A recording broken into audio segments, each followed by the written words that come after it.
something. I do something then. I'm gonna double back.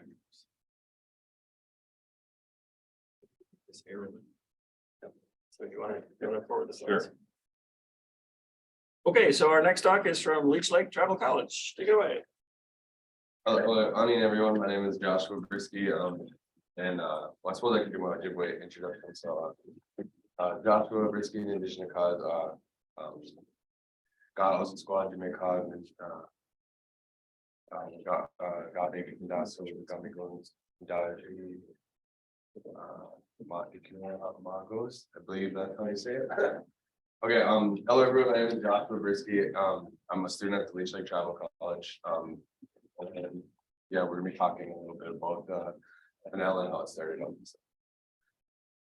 Okay, so yeah, mainly we'll be discussing like how the Wisconsin Space Grant and as a part of the Leech Lake helps out and stuff. So with the help of Dan Hawk and Norbert Hill and our stuff, okay, go ahead.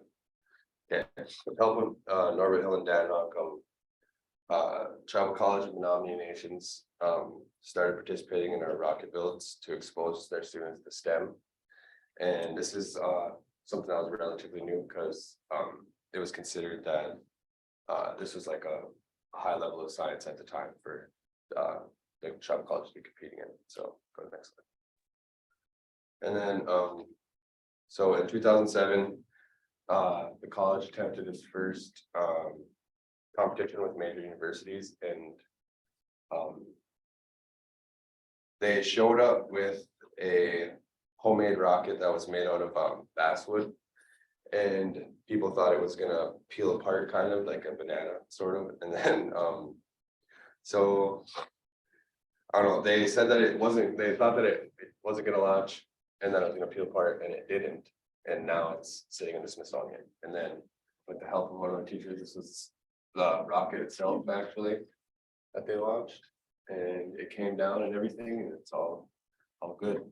And okay, go to the next one. And then 2008, Dan Hawks had a vision to take the knowledge and expect it to all tribal colleges, and he visited multiple tribal colleges and informing them, training them, prepping them, and for the first 2010 First Nations launch. And then so this was helped in part with the Minority Serving Institution Partnership Grant from NASA.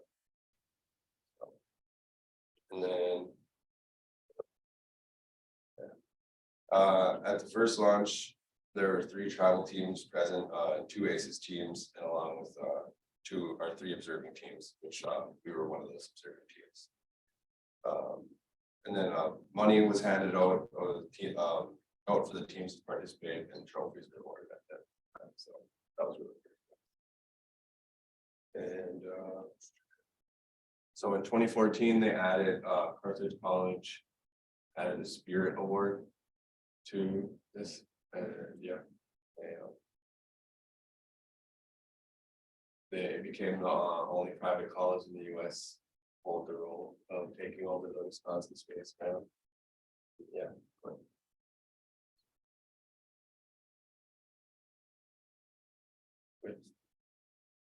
I don't know.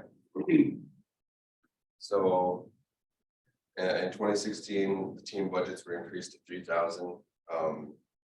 And the first 3,000 and the first place tribal and ACES teams were awarded an all expense paid trip to the Kennedy Space Center. So that was in 2016. But just say any. Nope.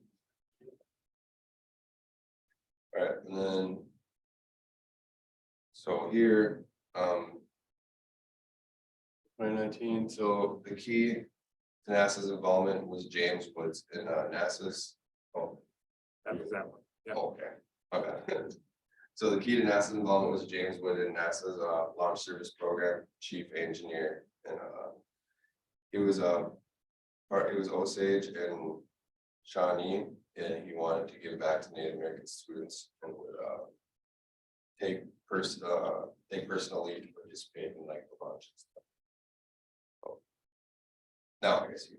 And then with his involvement on other NASA individuals started to participate in multiple roles.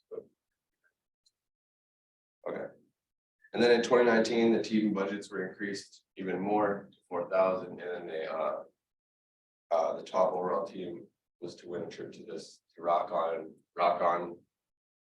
It's a hands-on workshop that teaches participants how to create its own rocket experiment from scratch over a 5-day period. And yeah, that's. And then for 2020 and 2021, the COVID had postponed the launch, and in 2022, which I was most recently a part of, we launched again, and there's 9 travel teams and 12 ACES teams participating at that time. And then, yeah, it was really good experience. I think we go to the next one.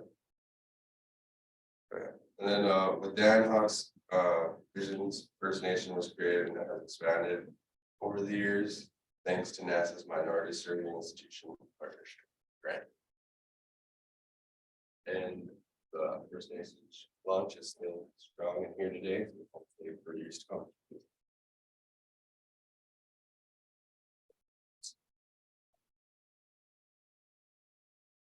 So I'm going to turn on these speakers so we can hear people on Zoom if they ask questions. But I have a question, and that is, does First Nations change the rules every year, or do they use the same rules every year? And in particular, what's happening this year? As far as I know, they tend to change the rules and add new things and take some things away.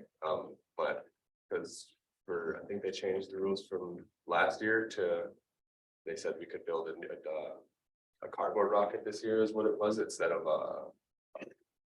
They switched to fiberglass or something. well, last year they used to have 3 separate areas. And now they have intro level, and then they have the top 2 areas are going to be similar, so teams can't do one, they can slide to the other without building a whole new rocket. And this year it is, you have to build at least for the middle level 3 pieces by hand. And then for top level, you got to build most of your rocket by hand. Like without buying a kit. Okay. So that's the competition for this year. And so are you involved in this year's competition? No, we're not. No, we're involved in the competition, but we're on level 3. Oh, okay, yeah. We're not level 2. One. For this year. And level 3 is build a rocket, put what you want in it, have a successful flight. So we can copy level 2. We just won't get, like, we don't have to have, if we miss out on something, we can still go launch. So we can, some years we copy other levels, and then we kind of kick ourselves because we could have won a trophy or something. Well, we did, we're going to cover that next year, our involvement. So remind me, levels, is level 3 harder or easier than Easier. level 2? Level 3 Level is, 1 is the hard. level 1 is the hardest, level 2, Yeah. got it, okay, I get that's fine. And how many students are doing rocketry this year? at our school. Yep, There's 4 of us on the okay, team of 4. including myself. That's cool, right? Questions from the audience or questions from Zoom?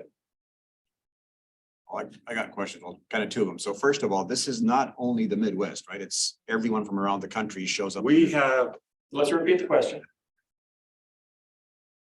I'll repeat the question. So is this Midwest only, or is this a national thing?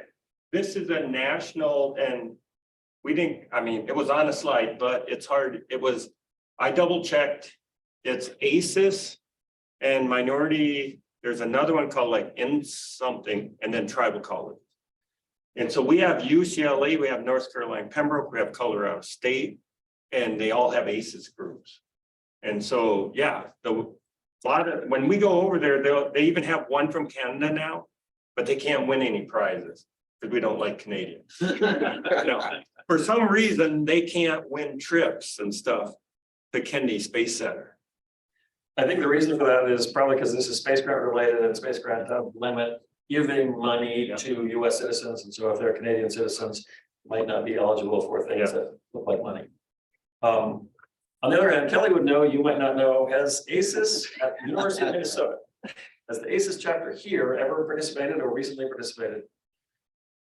You know, I had an email, because I was supposed to pull James out, Mark Abatoswick.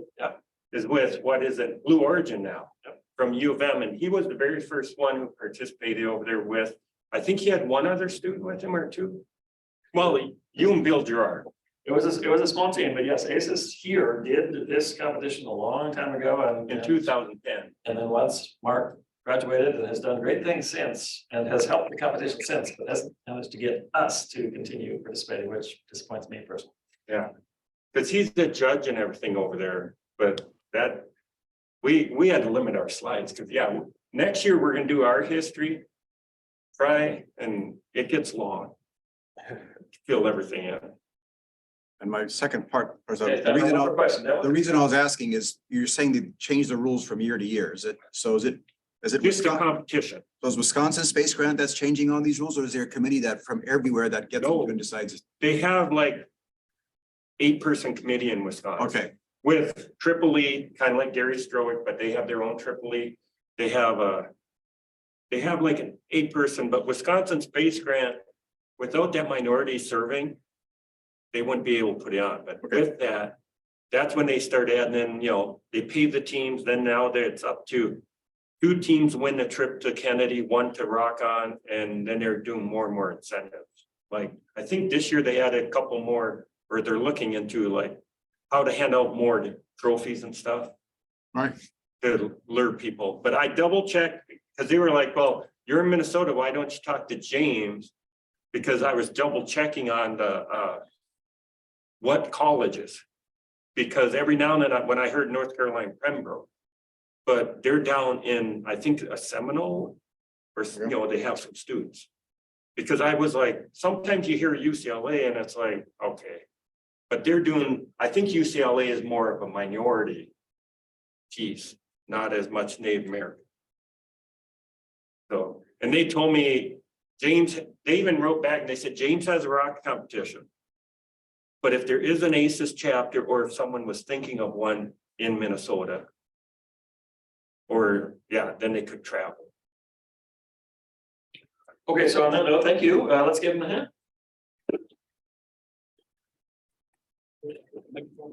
Oh. Okay.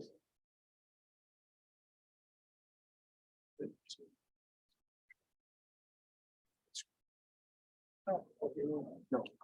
I'm here.